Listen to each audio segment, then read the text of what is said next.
बिस्मिल्लाहिर्रहमानिर्रहीम। अस्सलाम वालेकुम नाज़रीन, आप यूट्यूब चैनल देख रहे हैं। मैं इमरान खान हूँ। सबसे पहले तो आपको मैं बता दूँ कि जो जलसा है उसने नींदें हराम की हुई हैं हुकूमत की, क्योंकि लाहौर में जिस तरह का बंदोबस्त किया गया था, जो इंतजामात थे, उनको देखकर ये अंदाज़ा लगाया जा रहा था हुकूमत की जानिब से ख़ास तौर पर कि लोग निकल ही नहीं पाएंगे।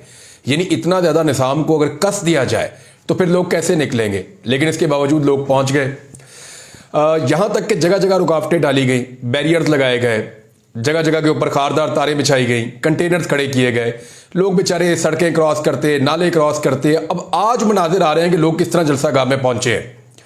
यानी लोगों को पूरी एक मश्क करवाई गई है जलसागाह में आने के लिए। आम आदमी तो जा ही नहीं सकता था। जिस तरह बेचारे लोग वो बट्टी के टीले अबूर करते हुए आ रहे हैं, किसी जगह पे नाला है तो उसको कैसे वो क्रॉस कर रहे हैं, किसी जगह पे वो रिंग रोड के ऊपर टॉप से कैसे नीचे उतर रहे हैं, बड़े अजीब अजीब मनाजिर हमने देखे हैं। ये एक्सपेक्ट नहीं कर पा रही थी बाकी पॉलिटिकल पार्टीज। लेकिन मियां नवाज शरीफ साहब के लिए सोचने के लिए चंद बातें हैं। मैं सिर्फ उन्हें बताना चाहता हूं कि नंबर एक तो ये है कि पाकिस्तान तहरीक इंसाफ ने कोई खाना नहीं दिया अपने कारकुनों को इस जलसे के लिए। नंबर दो, कोई पैसा भी नहीं दिया। जैसे आप 5-5 हज़ार, 2-2, 3-3 हज़ार देते हैं एक एक बंदे को आने के लिए जलसे में, वो भी नहीं दिया जलसे के लिए। नंबर तीन, कोई ट्रांसपोर्ट भी मुहैया नहीं की गई तहरीक इंसाफ की जानिब से। लोग पैदल आए, गाड़ियों पे आए, मोटरसाइकिलों पे आए, अपनी गाड़ियों को रिस्क पे दूर खड़ा करके लोग पैदल पहुंचे, तो ये भी ट्रांसपोर्ट भी नहीं दी गई। और कोई लालच लोगों को नहीं दिया गया। इसके बावजूद लोग इमरान खान की सिर्फ कॉल के ऊपर, उसकी गैर मौजूदगी में, वो जेल में बंद है और लोग जलसे में पहुंच गए। मियां साहब, अगर आप पॉलिश की बड़ी वाली डबिया ना उठाते और आप वो काम ना करते जो आपकी बेटी ने कहा कि हमें अच्छे से आता है कि जूते साफ करने पड़ते हैं, अगर आप गोद में जाकर ना बैठते और जेल में बैठते, तो यही इज्जत मियां साहब आपको भी मिल सकती थी। लेकिन आपने इज्जत से ज्यादा इक्तदार को पसंद किया। अवाम से ज्यादा आपको लगाव जो है वो उन जूतों के साथ है जिनको आप पॉलिश करके इक्तदार में आए। बहरहाल ये है सिचुएशन। अब मियां साहब का एहसास कमतरी तो बनता है। पाकिस्तान तहरीक इंसाफ का जो नेक्स्ट स्टॉप है, मैं आपको बता देता हूं। एक तो तहरीक इंसाफ ने फैसला किया कि जुम्मे वाले दिन वो एक बहुत बड़ा एहतजाज करेंगे, एहतजाजी मुजाहरा करेंगे अदलिया के खिलाफ जो साजिश हो रही है उसको लेकर। क्योंकि अब वकला की तारीख तो शुरू हो गई है। लाहौर में तो उन्होंने अपना पहला फेज किया था, अब वो पेशावर जा रहे हैं वकला, और बहुत उम्मीद है कि ये जुमेरात या जुम्मा, इन दोनों में से एक दिन शायद पेशावर के लिए फाइनलाइज हो जाएगा, क्योंकि इसके बारे में बात हो रही है, अभी फाइनल अभी तक नहीं हुआ। लेकिन जुमेरात या जुम्मे को पेशावर के अंदर जो है वो वकला की मुख्तलिफ जो तंजीमें हैं वो ऑल पाकिस्तान वकला कन्वेंशन वहां पे बुलाएंगी और फिर ये तहरीक आगे बढ़ेगी। दूसरी जानिब इस्लामाबाद का रेड जोन जो है उसको तकरीबन सील कर दिया गया है, कंटेनर ही कंटेनर पहुंचा दिए गए हैं। और ये सब कुछ इसलिए किया जा रहा है कि वकला की तहरीक शाराए दस्तूर पे दाखिल ना हो सके। अब हाई कोर्ट भी वहीं पे, सुप्रीम कोर्ट बिल्कुल उसके सामने है। वकला को अदालतों में तो जाना है, अदालतों में जाने से कोई रोक नहीं सकता। तो ये बड़ी अजीबोगरीब और ऑड किस्म की सिचुएशन पैदा हो गई है मौजूदा हुकूमत के लिए। और हुकूमत कैसे रोकेगी वकला की तहरीक को, इसका उनके पास अभी तक जो मुझे दिखाई दे रहा है कोई सलूशन नहीं है। वो एक पॉलिटिकल पार्टी के जलसे को नहीं रोक पाते, तो वकला की तहरीक को कैसे रोकेंगे। जुम्मे वाले दिन पाकिस्तान तहरीक इंसाफ ने अदलिया के साथ यकजहती के लिए अनाउंसमेंट कर दी है कि वो एक एहतजाज करेंगे जुम्मे वाले दिन पूरे पाकिस्तान में, हर शहर के अंदर। और दूसरा जो नेक्स्ट स्टॉप है पाकिस्तान तहरीक इंसाफ का, वो तहरीक इंसाफ के बड़े मजबूत गढ़ की तरफ जा रहे हैं, और वो है मियां वाली। मियां वाली से इमरान खान साहब का अपना ताल्लुक है, उनका आबाई इलाका है, और यहीं पे वो इलेक्शन लड़ते हैं। हमेशा कौमी असम्बली का एक हल्का वो यहां पे रखते हैं। पाकिस्तान में जो सबसे ज्यादा वोटों का रिकॉर्ड है वो भी मियां वाली में बनता है, जो इमरान खान साहब को पढ़ते हैं। तो बिल्कुल वन साइडेड मियां वाली है। मियां वाली का हर आदमी अपने इमरान खान के साथ खड़ा है, क्योंकि वो ना सिर्फ इमरान खान को ओन करते हैं, इमरान खान का अपना ताल्लुक मियां वाली से है, बल्कि मियां वाली के लोग जो है वो पाकिस्तान तहरीक इंसाफ के नजरिए के साथ भी बड़े डट कर खड़े हैं। तो अब मियां वाली में बहुत सारे रास्ते खैबर पख्तूनख्वा से भी इधर को आते हैं, पंजाब से भी उधर को जाते हैं।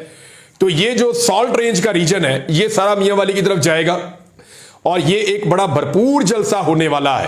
हुकूमत अपनी पूरी ताकत लगाकर भी इसको नहीं रोक पाएगी। मैं आपको फिर बता रहा हूं कि हुकूमत अपनी पूरी ताकत लगाकर भी इसको भी नहीं रोक पाएगी। जब लाहौर में कुछ नहीं कर सके तो मियां वाली में क्या करेंगे।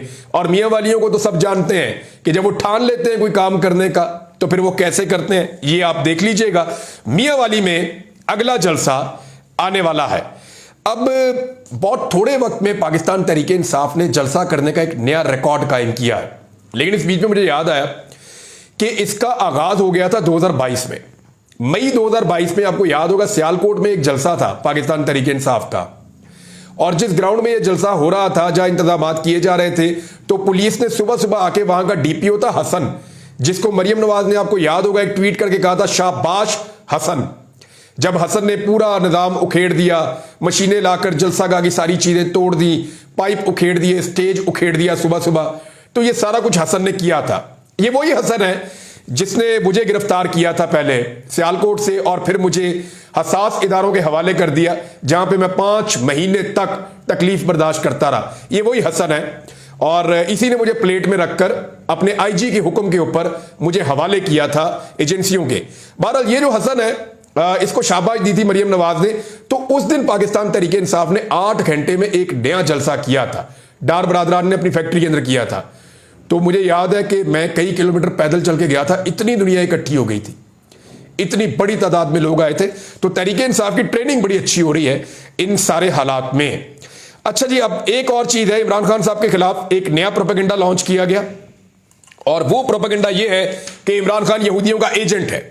यानी पाकिस्तान में कोई ऐसा कार्ड नहीं बचा जो इमरान खान के खिलाफ इस निजाम ने इस्तेमाल ना किया हो। मैं आपको वो कार्ड गिन के बताता हूं जितने मुझे याद हैं।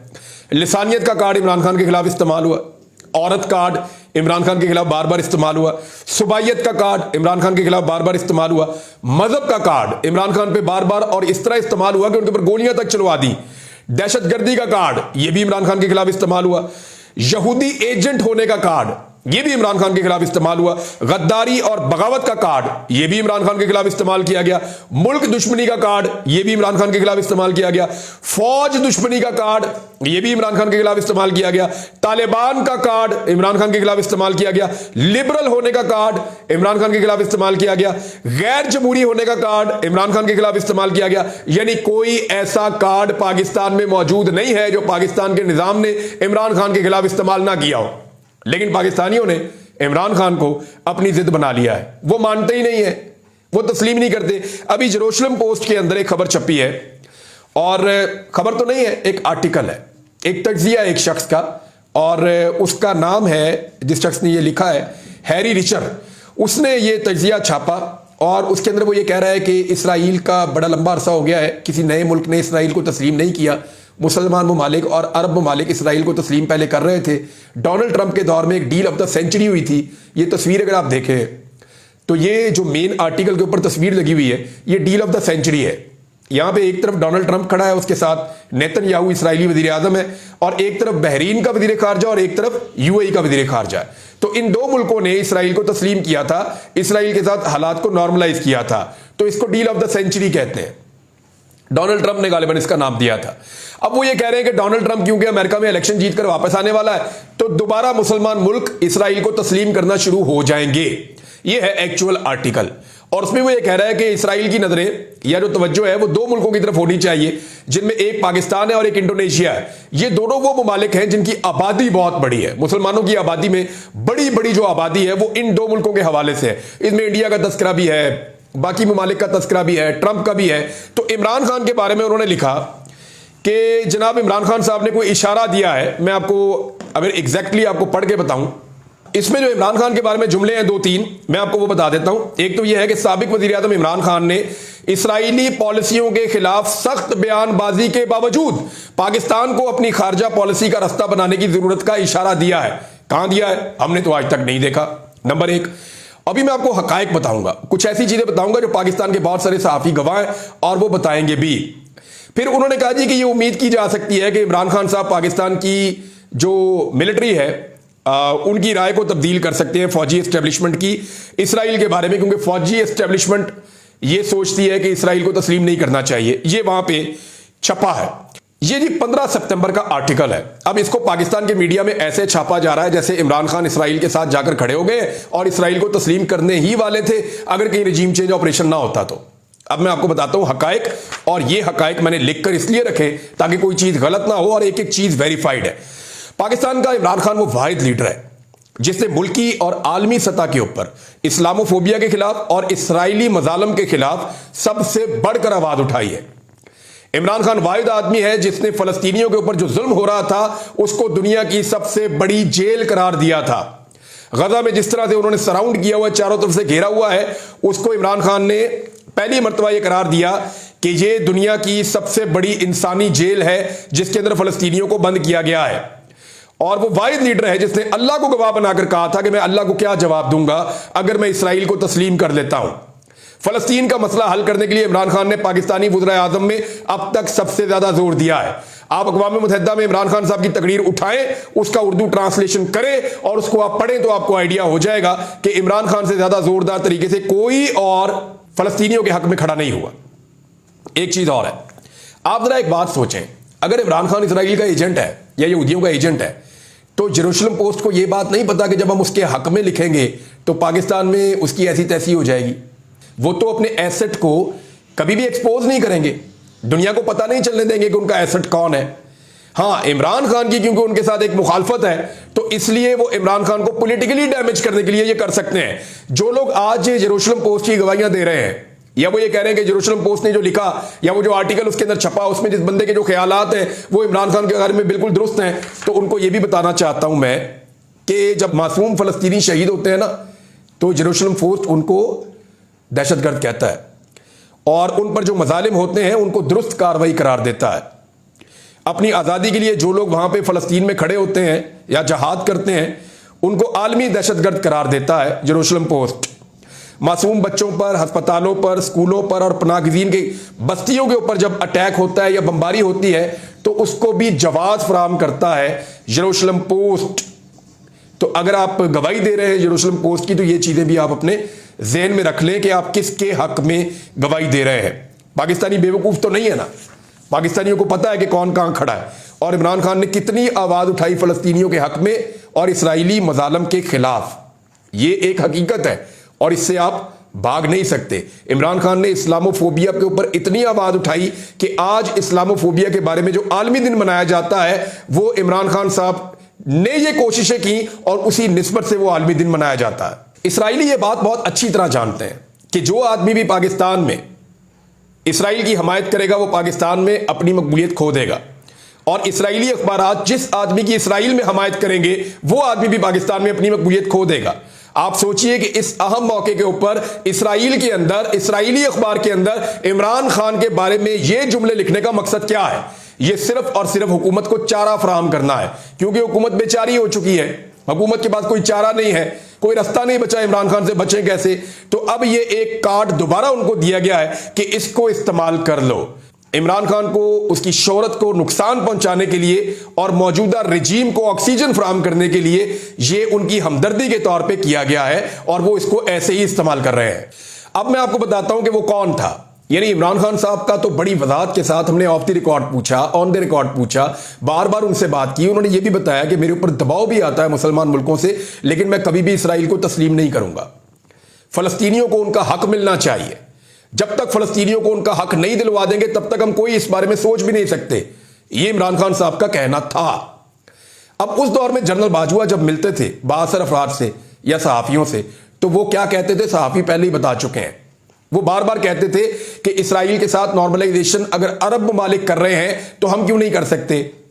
जनरल बाजवा बार बार ये कहते थे कि आप जाएं, जाकर इसके ऊपर पब्लिकली बात तो करें, इस बहस को तो पाकिस्तान में शुरू करवाएं कि जनाब इसराइल और पाकिस्तान के ताल्लुकात क्यों नॉर्मलाइज नहीं हो सकते।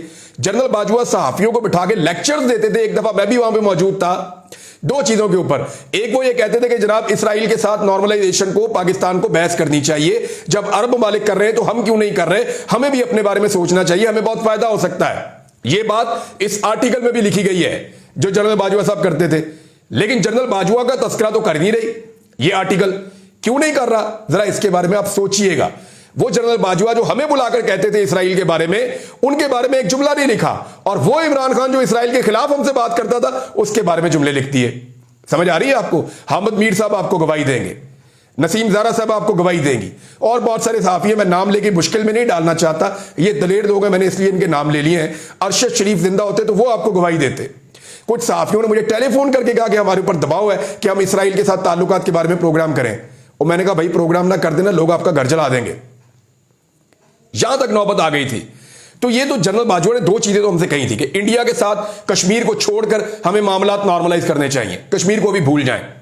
और दूसरा जनरल बाजवा ने कहा था कि इसराइल को अगर अरब ममालिक तस्लीम कर रहे हैं तो क्यों ना हम भी इस तरफ कोई रास्ता बनाएं और इस तरफ सोचना शुरू करें और आप टीवी चैनल पे जाके इसके ऊपर बहस करें।